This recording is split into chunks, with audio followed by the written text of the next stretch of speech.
வணக்கம். சமீபத்தில மும்பையில ஒரு ஜவுளி கடை வியாபாரி ஒன்ற 3 மகள்கள், தன்னோட தந்தை இறந்ததுக்கு வராம வீடியோ கால்ல மரண சடங்க சீக்கிரம் செய்ய சொல்லி வற்புறுத்தின ஒரு வீடியோ காட்சி, அப்புறம் சமூக வலைத்தளங்கள்ல பரப்பப்பட்ட செய்திகள நீங்க பார்த்திருப்பீங்க.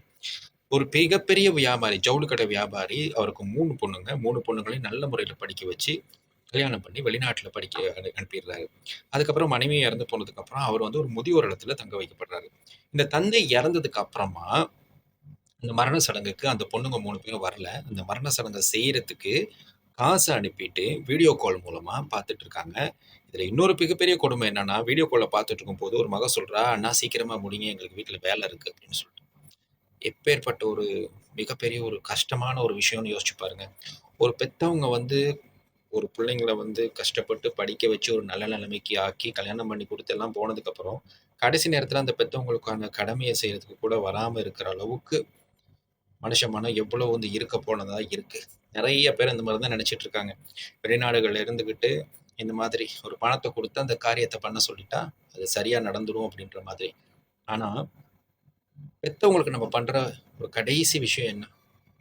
கடைசி வரைக்கும் அவங்கள பார்த்துட்டு, அவங்களோட காரியங்கள நம்ம கையால நம்ம பண்ணி குடுக்குறது தான். இது எத்தன பேருக்கு வாய்க்கும் அப்படின்றதெல்லாம் நமக்கு சொல்லத் தெரியாது. ஆனா, இந்த மாதிரி பெத்தவங்களோட சடங்க புறக்கணிச்சு, இப்படி அவங்கள ஒரு முதியோர் இல்லத்துல விட்டுட்டு அவங்களுக்கு எந்த விதமான மரியாதையும் செய்யாத பசங்களுக்கு நிச்சயமா தண்டனை கிடைக்கும். அவங்க பசங்களாலேயே ஒரு நாளைக்கு தண்டனை கிடைக்கும். பெத்தவங்களுக்கு நாம செய்ற துரோகத்துக்கு கண்டிப்பா நமக்கு தண்டனை கிடைச்சே தீரும். அது உடனே கிடைக்காட்டியும் கொஞ்சம் கொஞ்சமா நம்ம குழந்தைகள் மூலமாகவோ, அப்படி இல்லைன்னா இன்னும் எந்த ஒரு மூலமாகவோ குடும்பத்தில நிச்சயமான ஒரு தண்டனை உண்டு. அதனால என்னைக்குமே பெத்தவங்களுக்கு துரோகம் செய்றதுக்கு யாருமே நினைக்காதீங்க. இருக்க வரைக்கும் அவங்களோட அரும தெரியாது. இறந்த பிறகு தான் அவங்களோட அரும தெரியும்.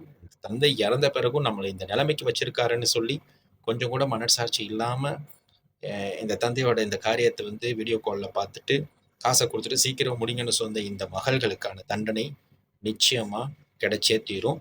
அப்போ அந்த தண்டனை கிடைக்கும்போது, "ஐயய்யோ! நம்ம அப்பாவுக்கு செஞ்ச துரோகத்துக்காக தான் இந்த மாதிரி நம்மளுக்கு நடக்குது" அப்படின்னு சொல்லி உணரும்போது, காலம் ரொம்ப கடந்து போய் இருக்கும்.